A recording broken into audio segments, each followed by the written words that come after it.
देख रहे हैं आपकी रूहानी तरक्की का ज़ामिन सल्वेशन टीवी।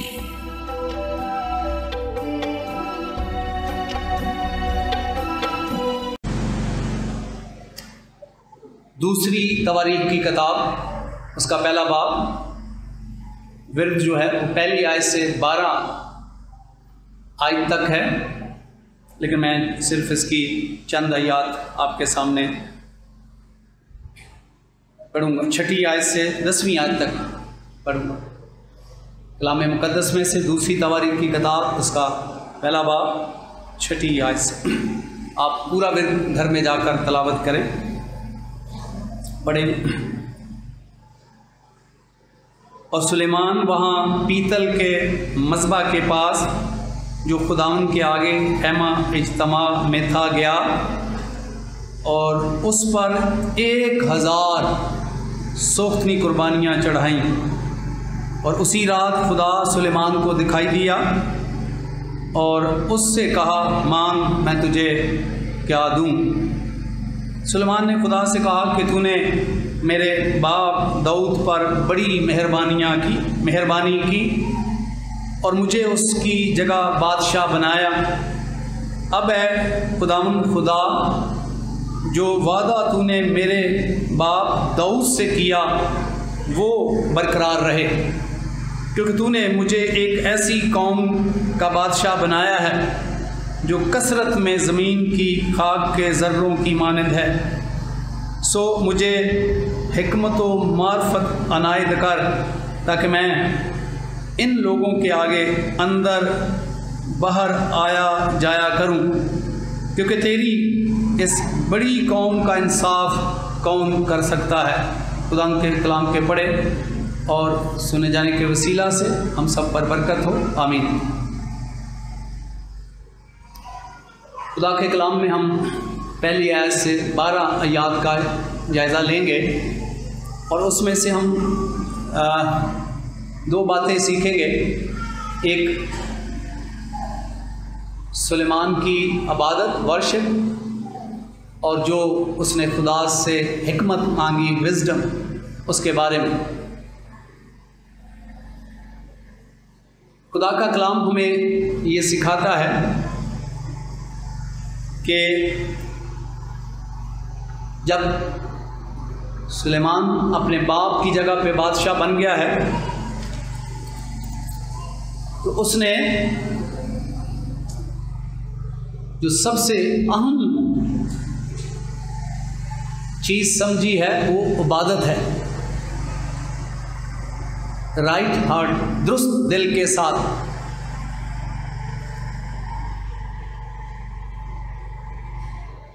तो लिखा है बाइबल मुक़द्दस में कि वो खैमा इज्तिमा जहाँ था वहाँ गया अपने सरदारों के साथ, और वहाँ उसने 1000 सोख्तनी कुर्बानियाँ चढ़ाई। अगर आप कलाम मुक़द्दस के तालिब इल्म हैं तो आपको ये इल्म होगा कि सोख्तनी कुर्बानियाँ किस लिए गुजरानी जाती थी, गुनाहों की मुआफ़ी के लिए। तो उसने 1, 2, 3, 4 नहीं बल्कि 1000 सोख्तनी कुर्बानियाँ चढ़ाई। और यकीनन ये इस बात की अलामत है कि सुलेमान का जो दिल है ये राइट हार्ट यानी दुरुस्त दिल है। अगर इसको आप यूँ देखें बिब्लिकल पॉइंट ऑफ व्यू से कि जो राइट हार्ट है, दुरुस्त दिल है, ये इसका क्या मतलब है? तो इसका मतलब ये है कि आपका दिल जब खुदा की मर्ज़ी के साथ अलाइन करता है, मुताबिकत रखता है, तो वो दिल क्या है? वो राइट हार्ट, दुरुस्त दिल, जो खुदा की मर्ज़ी के साथ, या खुदा की मर्ज़ी के दूसरे लफ्ज़ों में कहें कि मुखालफत नहीं है, तो वो दिल जो है वो दुरुस्त दिल है, जिसे खुदा क्या करता है?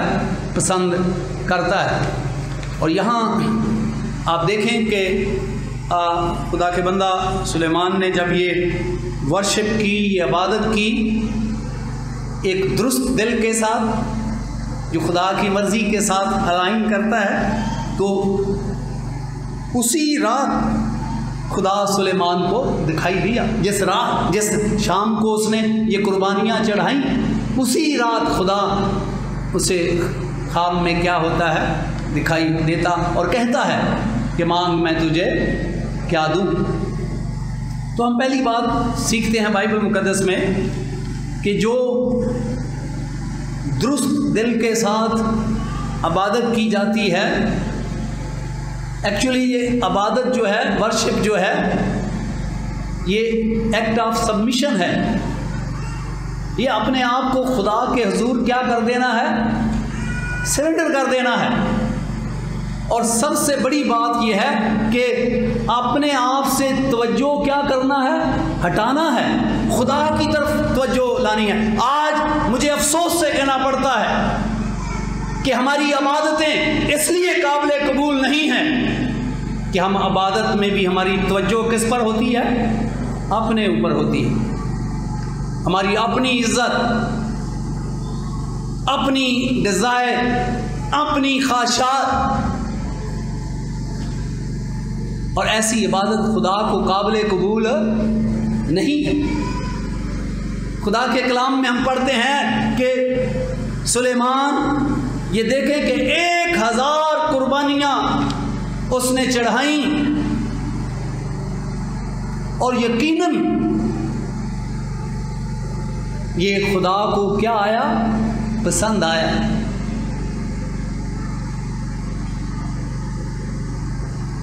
क्योंकि वो ये जो इबादत है उसकी, वो उसने पूरा फोकस, अपना पूरा ध्यान खुदा पर दिया, अपने आप से तवज्जो हटा दी और खुदा की अतायत में वो ये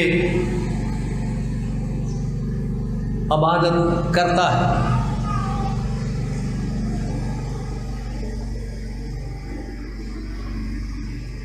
और ये कुर्बानियाँ जो देने का मतलब ये है कि वो खुदा से गुनाहों की मुआफ़ी का तलबगार है। और ये बात खुदा का कलाम हमें ये सिखाता है कि हम सब क्या हैं, गुनाहगार हैं, और हम सब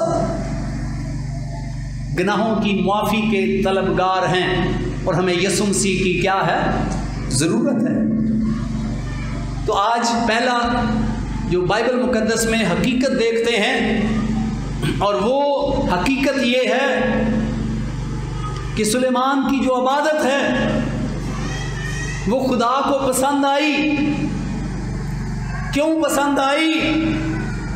क्योंकि उसने अपनी तरफ से तवज्जो हटाकर खुदा पर तवज्जो लगाई। ये बच्चों को पकड़े, खुदा पर तवज्जो लगाई और पूरे दिल के साथ, पूरे फोकस के साथ वो ये इबादत को क्या देता है, सरंजाम देता है।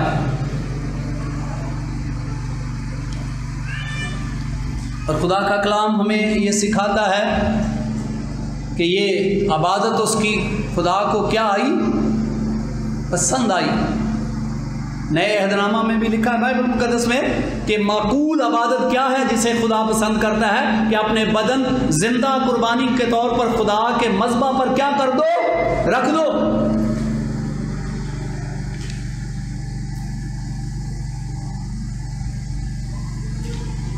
और फिर दूसरी बात कि जब खुदा उससे खुश हुआ और खुदा ने कहा कि मांग मैं तुझे क्या दूं, तो जो कुछ उसने मांगा उससे भी खुदा खुश हुआ, और जो नहीं मांगा उससे भी खुदा खुश हुआ।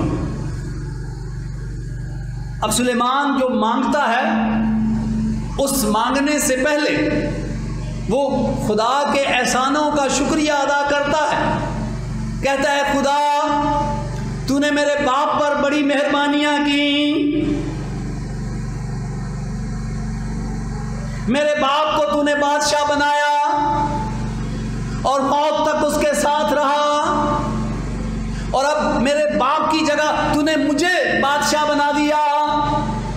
यानी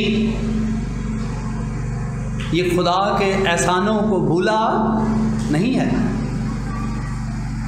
वो जो उसके बाप पर खुदा ने एहसानात किए उसने उसको भी याद रखा है, और अभी बाप के मरने के बाद जो खुदा उस पर एहसान किए वो उसको भी याद रखे हुए है।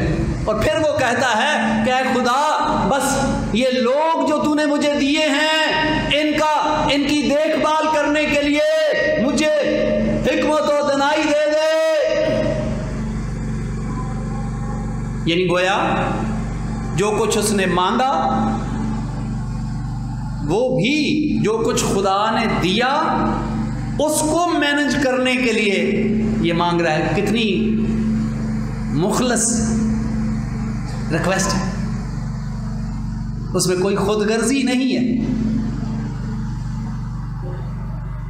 क्या खुदा, जो कुछ तूने मुझे दिया है, जो लोग दिए हैं, उनकी खबरदारी करने के लिए मुझे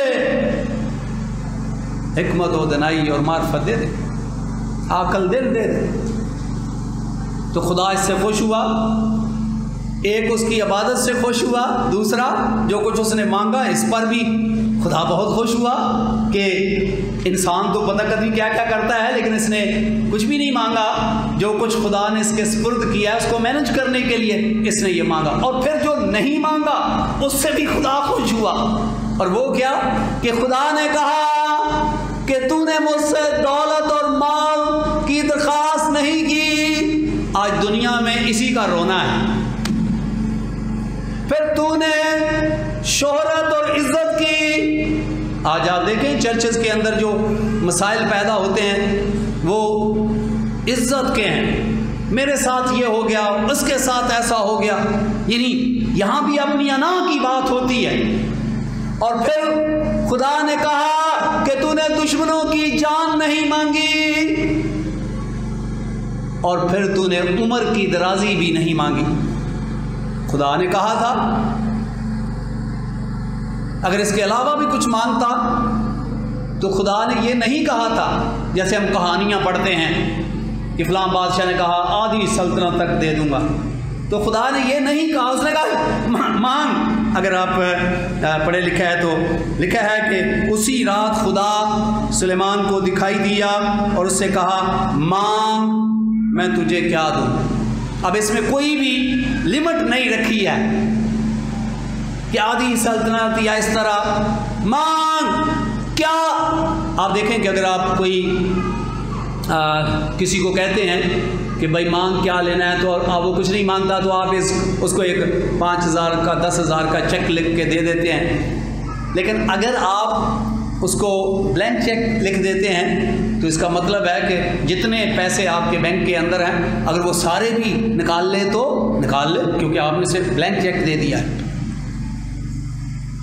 तो खुदा सुलेमान को कहता है मांग, मैं तुझे क्या दूं। अब सुलेमान के पास बिल्कुल फ्री मांगने का क्या है, मौका है। लेकिन खुदा के कलाम में हम पढ़ते हैं कि उसने ना दौलत मांगी, ना माल मांगा, ना इज्जत मांगी जिसका आज इंसान भूखा है, और फिर ना दुश्मनों की जान मांगी और ना उम्र की दराजी मांगी। तो खुदा इससे भी क्या हो गया। और फिर इंडिकेट लिखा है, घर में जाकर आप विरद पढ़ेंगे तो लिखा है, इसका मतलब है कि इंसान अगर किसी को ये फ्री मौका दिया जाए तो इन सारी चीज़ों में एक भी जाने नहीं देगा। दौलत, माल, शोहरत, दुश्मनों की मौत। और मैं कभी कभी सोचता हूँ कि आज जो खुदगर्जी है तो यहाँ तक कि अगर खुदा हमें दे दे मौका कि मांग, तो हम पड़ोसियों की जान, ऐ पड़ोसी मैंने बहुत तंग कर रहा है खुदा और ये बड़ा ताकतवर है, ये मर जाए कल, हम ऐसा करें। लेकिन खुदा के कलाम में हम पढ़ते हैं कि सुलेमान ने ना दुश्मनों की मौत मांगी, ना दौलत मांगी, ना इज़्ज़त मांगी, ना उम्र की दराजी मांगी, बल्कि जो बादशाह बनाया है उसने कहा जो बादशाह तूने मुझे बनाया है इसको इन लोगों पर जो मैं बादशाह हूँ इनकी इनके साथ चलने के लिए तू मुझे विजडम दे दे, अल्लाही विजडम दे दे।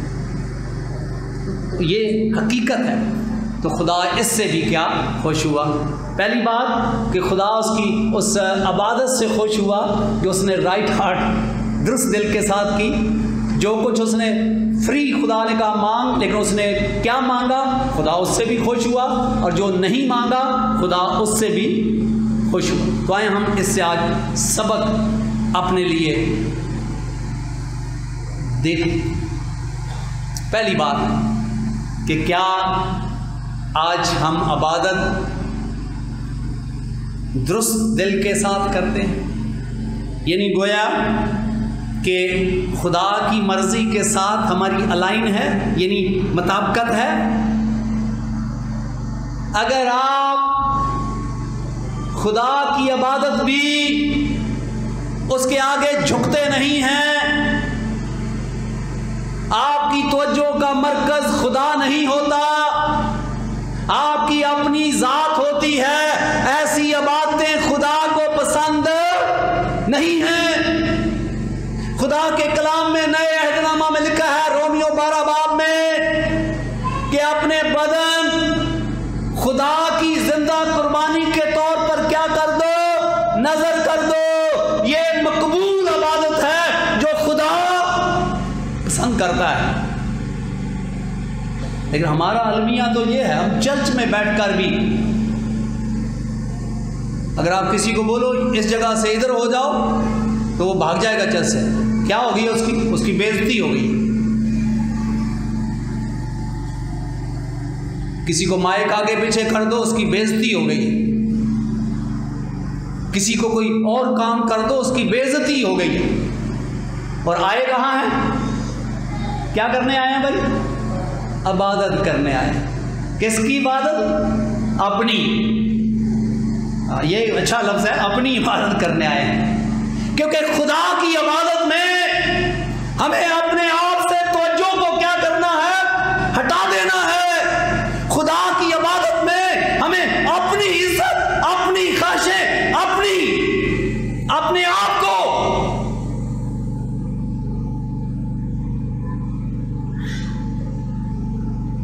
पालूस की तरह खत्म करना है, जो कहता है अब मैं जिंदा ना रहा। बोले जरा मेरे साथ, अब मैं जिंदा ना रहा बल्कि मसीह मुझ में जिंदा है। ये है माकूल इबादत। लेकिन मैं समझता हूं कि आजकल पता नहीं लोगों के जहन को क्या हो गया है कि हम जो इबादत करते हैं वो अपनी इबादत करते हैं। हमारा फोकस खुदा की ज़ात नहीं है। हम खुदा पर तवज्जो नहीं देते हैं, और ना ही हम खुदा की अतायत करते हैं। अपने आप को खुदा के आगे सरेंडर नहीं करते। और यही वजह है कि हमारी इबादतें काबिले कबूल नहीं हैं। जब आप खुदा की इबादत खुदा की मर्जी से नहीं करेंगे तो वो इबादत खुदा को मकबूल नहीं होगी, और जो इबादत खुदा को मकबूल नहीं होगी उससे आपको कोई बरकत नहीं मिलेगी। लिहाजा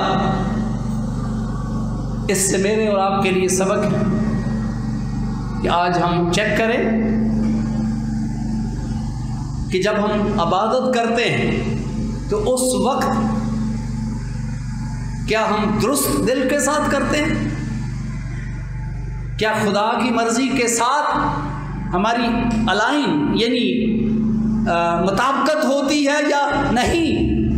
क्या उस वक्त हमारा फोकस खुदा की ज़ात होता है या अपनी ज़ात, खुदा की इज्जत या अपनी इज्जत?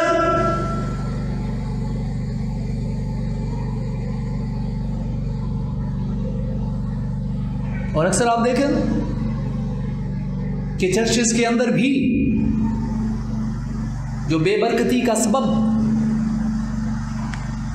लोग बनते हैं, उसकी वजह यह है कि वो खुदा की इबादत खुदा की मर्ज़ी से नहीं करते।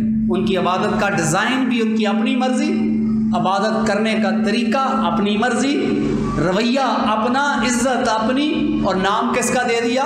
हम खुदा की इबादत करके। कितना बड़ा धोखा है अपने आप से कि आप अपनी इबादत करके आ गए और नाम देते हैं कि हम खुदा की इबादत करके आए हैं। इससे बड़ा फ्रॉड क्या है?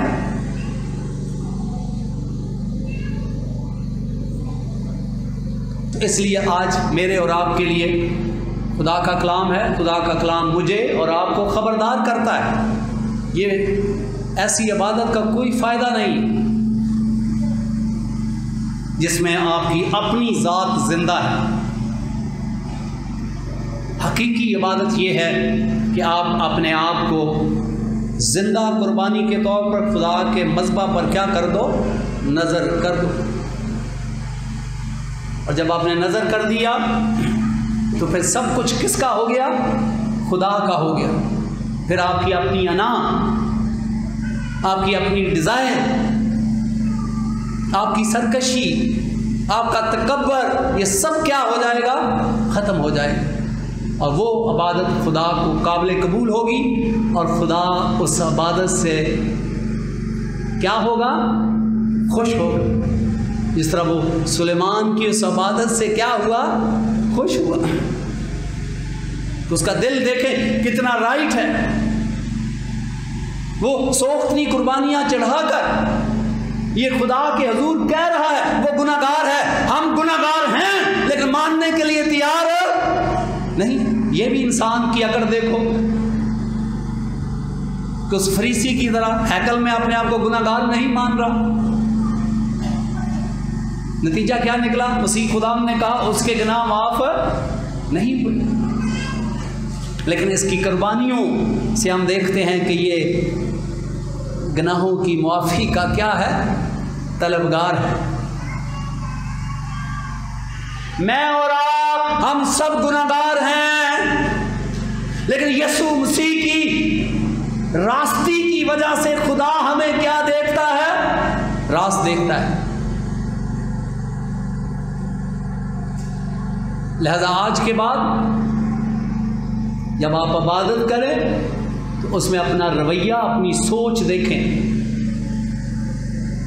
आप कितनी बातें दिन में 10 दफ़ा बातें करें, आपको कोई अजर नहीं मिलेगा। वो इबादत काबिल कबूल ही नहीं है जहाँ आप खुदा की मर्ज़ी के ख़िलाफ़ इबादत कर रहे हैं, जहाँ खुदा की मर्ज़ी और है, आपकी मर्ज़ी और। तो वक्त का ज़ाया है, पैसों का ज़ाया, सब कुछ ज़ाया है। इसका कोई फ़ायदा नहीं। आप इसको तजर्बा करके देखें, क्योंकि जब खुदा खुश हो तो फिर आपके हालात, आपकी ज़िंदगी और होती है। जब खुदा नाराज़ हो फिर हालात और वाक़यात और होते हैं। यह आपको खुद चेक करना है। तो आए आज धोखे में ना रहें।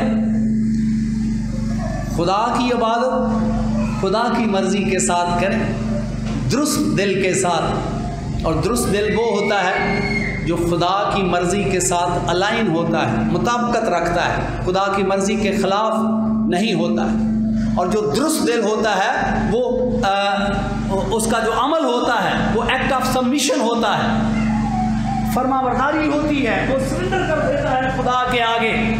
उसका फ़ुख्र उसकी अपनी ज़ात नहीं रहती, बल्कि खुदा की ज़ात है, यीशु मसीह की ज़ात है। तो आइंदा से आप चेक करें ताकि आपकी इबादत काबिल कबूल। दूसरा पॉइंट कि जब फ्री मौका मिला सुलेमान को, तो बाइबल मुकद्दस बयान करती है कि वो कुछ भी मांग सकता था। अब खुदा ने ख़ास ये नहीं कहा कि दौलत में मांग या फलां चीज़ में मांग, खुली इजाज़त दे दी कि मांग मैं क्या दूँ। लेकिन इसके बावजूद सुलेमान ने ये दुआ की कि ये लोग जो तूने मेरे सुपुर्द किए हैं, पहले तो एहसानात को दुहराया, यानी उसने बताया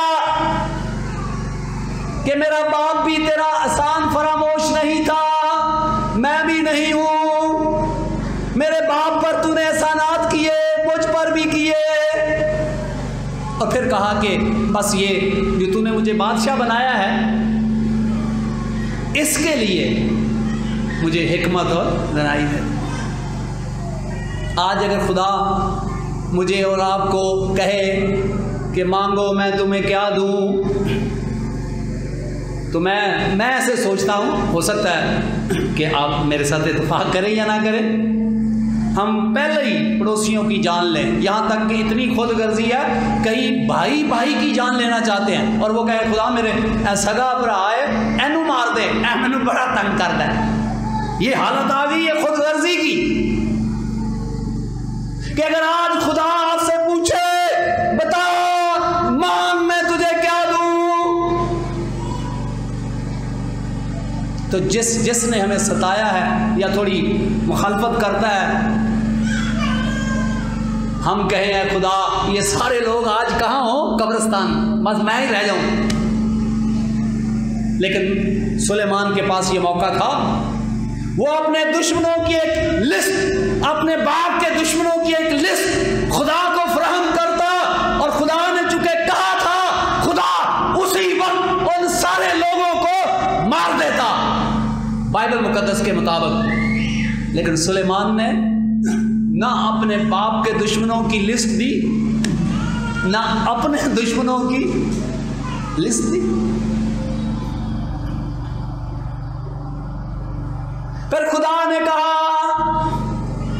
कि तूने शोहरत भी इज्जत भी नहीं मांगी। आज खुदा मुझे और आपको कहे तो हम शोहरत के लिए रिश्तों का सत्यानाश कर दिया है, शोहरत के लिए रिश्तों में तमीज नहीं रही, शोहरत और इज्जत के लिए हमने रिश्तों के गले घूट दिए हैं ताकि सिर्फ मेरी इज्जत हो।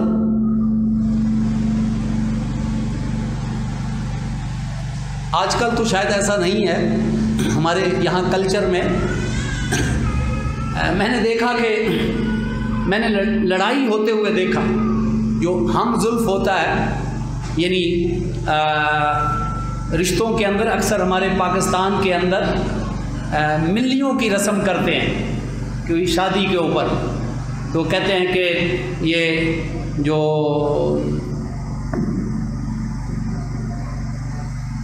लड़के का बनोई है और लड़की का जो बनोई वो आए और उनको लोगों के सामने मनाएं, बताएं कि ये रिश्ता क्या है।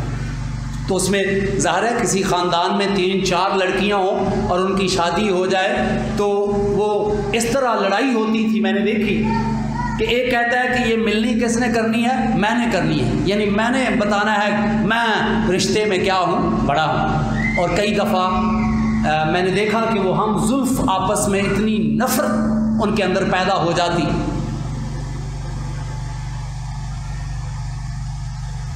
वजह क्या है? सिर्फ इज्जत, यानी मेरी इज्जत हो, दूसरे की इज्जत ना हो, मेरी इज्जत हो, मेरे भाई की इज्जत ना हो, मेरी इज्जत हो, मेरी बहन की इज्जत ना हो। और इसकी वजह से आज रिश्तों ने दम तोड़ दिया है। इतने लालची, शोहरत के लालची, पैसे के लालची,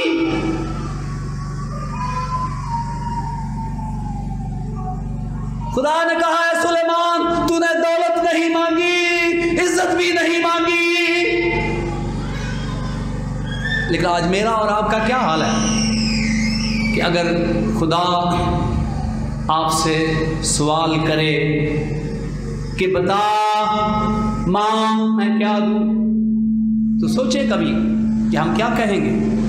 थोड़ा दिमाग पर जोर दें और फिर आपको अपना पता चल जाएगा कि आप कैसे ज़िंदगी गुजार रहे हैं।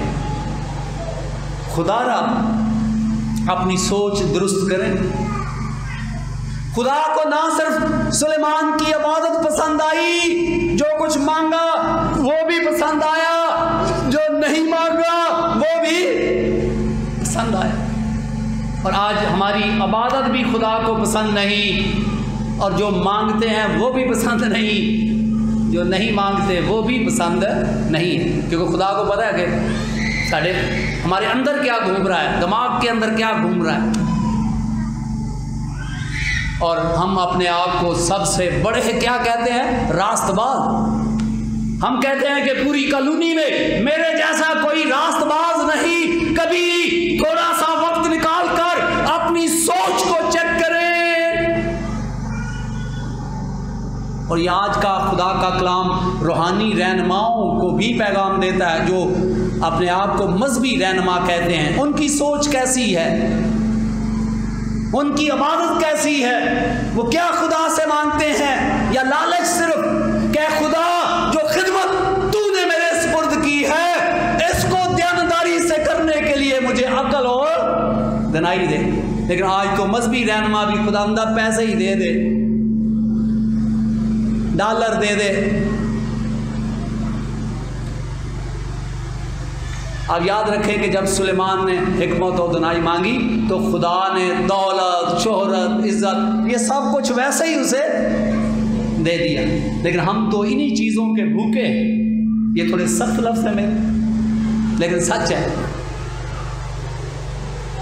आए आज मैं और आप अपनी ज़िंदगी पर गौर करें। पहली बात तो ये इबादत जो आप करते हैं वो खुदा को पसंद इसलिए नहीं आती कि हम अपनी अपनी मर्ज़ी से इबादतें करते हैं। स्टाइल भी अपना, इबादत भी अपनी, इज़्ज़त भी अपनी, सब कुछ अपना। तो ये नाम हटा दें कि हम खुदा की इबादत करते, अपनी इबादत करें, वो अच्छा है। लेकिन जब आप खुदा की इबादत करते हैं तो सुलेमान की तरह करें, राइट हार्ट के साथ, दुरुस्त दिल के साथ, जिसमें आप अपने आप को खुदा के मज़बा पर रख दें। और जब आपने अपने आप को कुर्बानी के मज़बा पर रख दिया है, अब आपका फोकस आपकी अपनी ज़ात नहीं है, अपनी ख्वाहिशें नहीं हैं, अपना आप नहीं है, बल्कि खुदा है। तो ये इबादत खुदा को क्या होगी, कबूल होगी। और फिर खुदा खुश हो के आपको भी कह सकता है कि मांग, मैं तुझे क्या दूँ।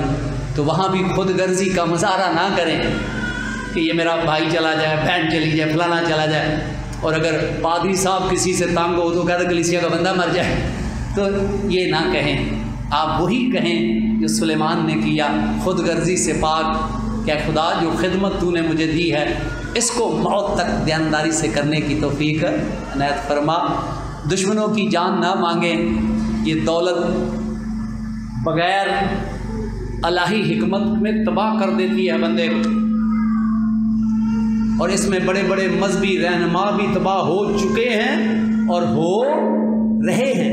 वो बज़ाहिर आपको नज़र आता है, लेकिन बाइबल मुक़द्दस में लिखा है ये ज़र की दोस्ती में बहुत सारे ईमानदारों ने अपने दिलों को क्या कर लिया है, छलनी कर लिया है। इससे खबरदार रहें। अगर आप खुदा से अलाही हिकमत और दनाई मांगेंगे, खुदा आपकी ज़रूरियात पूरी करने के लिए आपको सब कुछ देगा। लिहाजा आप अपना फोकस दौलत को ना बनाएं, इज्जत को ना बनाएं। अगर आप बाइबल मुकद्दस में पढ़ें तो दाऊद ने नहीं कहा क्या खुदा मेरा नाम ऊंचा कर दे। खुदा ने कहा ऐ दाऊद मैं तेरा नाम भी रूए ज़मीन पर बड़े बड़े आदमियों की तरह कर दूंगा। दाऊद ने नहीं कहा कर दे, खुदा कह रहा है। बस आप खुदा के साथ वफादार रहें। ये खुदा का काम है कि वो आपकी ज़रूरियात को पूरा करे। खुदा यीशु मसीह मुझे और आप सबको बरकत दे और इस कलाम को कबूल करने की तौफीक अनायत फरमाए। आमीन। हम सब अपने सरों को झुकाएं, दुआ मांगें। थोड़ी देर के लिए खामोशी में आज के कलाम की रोशनी में अपनी अपनी ज़िंदगी पर गौर करें।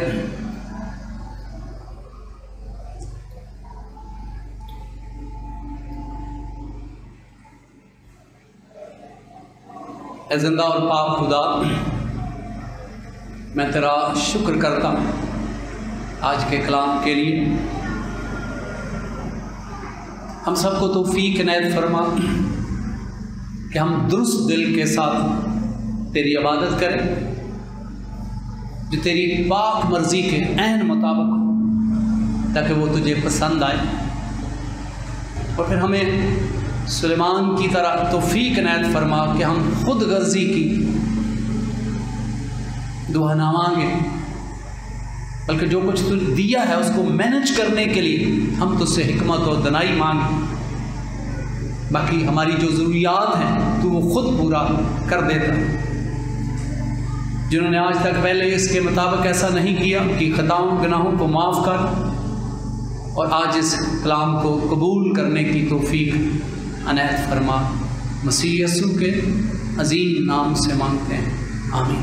खुदावन आपको और आपके घराने को अपने पाकलाम के वसीला से बरकत दे, आमीन। आप देख रहे हैं सिल्वेशन टीवी।